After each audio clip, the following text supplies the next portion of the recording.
जय श्री राधा रमन। जय माता दी। आज चैत्र नवरात्रि का 5वां दिन है। आज के दिन स्कंद माता की पूजा की जाती है। स्कंद माता देवी दुर्गा के 5वें अवतार के रूप में जानी जाती हैं। स्कंद माता शब्द 2 शब्दों से मिलकर बना है, स्कंद तथा माता। स्कंद का अर्थ है कार्तिकेय भगवान, जो कि माता पार्वती और भगवान भोलेनाथ के पुत्र हैं, और माता का अर्थ है माँ। और इस तरह से स्कंद माता का अर्थ होता है कार्तिकेय की माँ। स्कंद माता माँ पार्वती का ही एक दूसरा रूप है। स्कंद माता के अवतार के रूप में माँ दुर्गा की 4 भुजाएं हैं।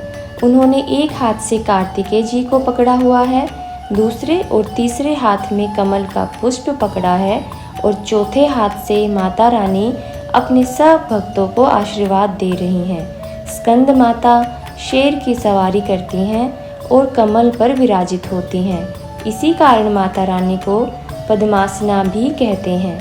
कार्तिकेय भगवान को दक्षिण भारत में मुरुगन स्वामी के नाम से जाना जाता है। भगवान कार्तिकेय देवताओं की सेना के प्रधान सेनापति हैं। स्कंद माता विशुद्ध चक्र की अधिष्ठात्री देवी हैं।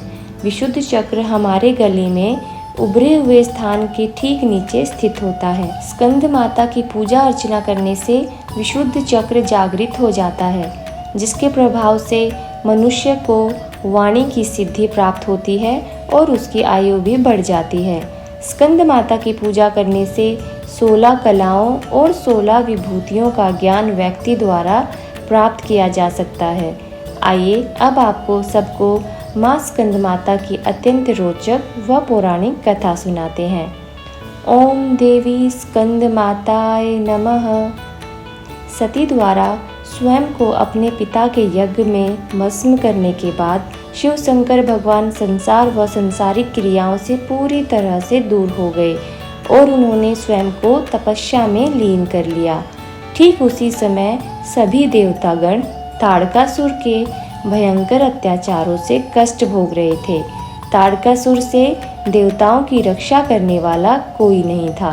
इसका कारण था ताड़कासुर को मिला एक वरदान। वरदान के अनुसार ताड़कासुर का वध केवल भगवान शंकर के पुत्र द्वारा ही किया जा सकता था।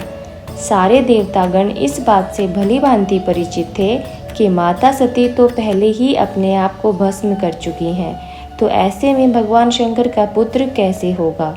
इसी कारण उनकी चिंता अत्यधिक बढ़ती जा रही थी। इसके बाद सभी देवतागण भगवान विष्णु की शरण में गए, किंतु उन्होंने कहा, हे देवताओं, अपनी इस अवस्था के लिए आप सब स्वयं ही जिम्मेदार हैं। अगर आप सब प्रजापति दक्ष के यज्ञ में भगवान शिव शंकर के बिना उपस्थित नहीं होते तो सती को अपना शरीर नहीं छोड़ना पड़ता। इसके बाद सभी देवतागण अपना अपराध स्वीकारते हुए भगवान विष्णु से अपनी समस्या का हल पूछने लगे।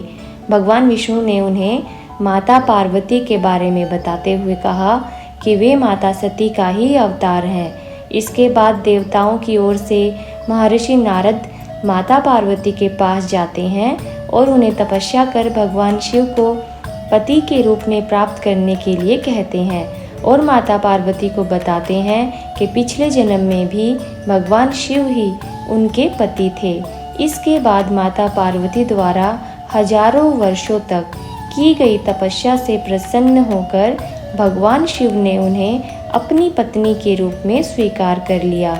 भगवान भोलेनाथ और माता पार्वती की ऊर्जा मिलकर एक ज्वलंत ज्योति को पैदा करती हैं। जब तक वह ज्योति भगवान शंकर की संतान नहीं बन जाती, तब तक अग्नि को सरवाना झील में सुरक्षित ले जाने का काम सौंपा जाता है। लेकिन ज्योति रूपी बीज से निकलने वाली गर्मी अग्नि के लिए असहनीय हो जाती है और वह उस ज्योति रूपी बीज को गंगा माँ को सौंप देती है। फिर गंगा माँ पूरी सुरक्षा के साथ उसे सरवाना झील में ले जाती हैं। इसके बाद माता पार्वती ने जल स्रोत का रूप धारण कर लिया, ताकि अब वो स्वयं उस ज्योति रूपी बीज की रक्षा कर सके।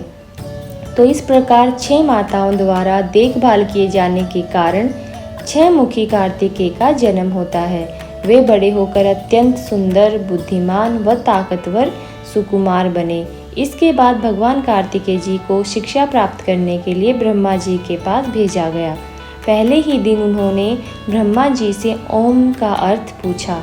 ब्रह्मा जी ने उन्हें 12,000 श्लोकों में ओम का अर्थ समझाया, लेकिन फिर भी कार्तिकेय जी संतुष्ट नहीं हुए।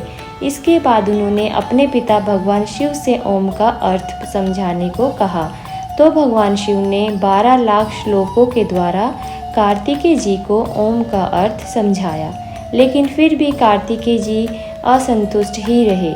फिर कार्तिकेय जी ने स्वयं 12 करोड़ श्लोकों के माध्यम से ओम के अर्थ को समझकर संतुष्टि को प्राप्त किया। अपनी शिक्षा पूर्ण करने के पश्चात कार्तिकेय जी देवताओं की सेना के सेनापति बने और सभी देवतागणों ने उन्हें आशीर्वाद भी दिया। ताड़कासुर जैसे असुर को मारने के लिए कार्तिकेय जी को कई तरह के हथियार भी दिए गए, जिसके बाद कार्तिकेय जी और ताड़कासुर के बीच एक भयंकर युद्ध हुआ और युद्ध के अंत में कार्तिकेय जी की विजय हुई और ताड़कासुर मारा गया और सारे देवतागण भयमुक्त हो गए। इस तरह स्कंद माता को एक सर्वश्रेष्ठ पुत्र की माँ के रूप में पूजा जाता है। ऐसी मान्यता है कि स्कंद माता की पूजा अर्चना करने से कार्तिकेय भगवान की पूजा स्वयं ही हो जाती है, क्योंकि वे एक बालक के रूप में स्कंद माता की गोद में बैठे हुए हैं। उनकी पूजा करने से व्यक्ति को सुख, शांति व समृद्धि की प्राप्ति होती है। तो चलिए आज की ये वीडियो यहीं समाप्त होती है। माँ स्कंद माता अपना आशीर्वाद हम सब भक्तों पे बनाए रखें। इसी शुभकामना के साथ पूरे मन व श्रद्धा से मिलकर बोलिए जय माता दी, राधे राधे।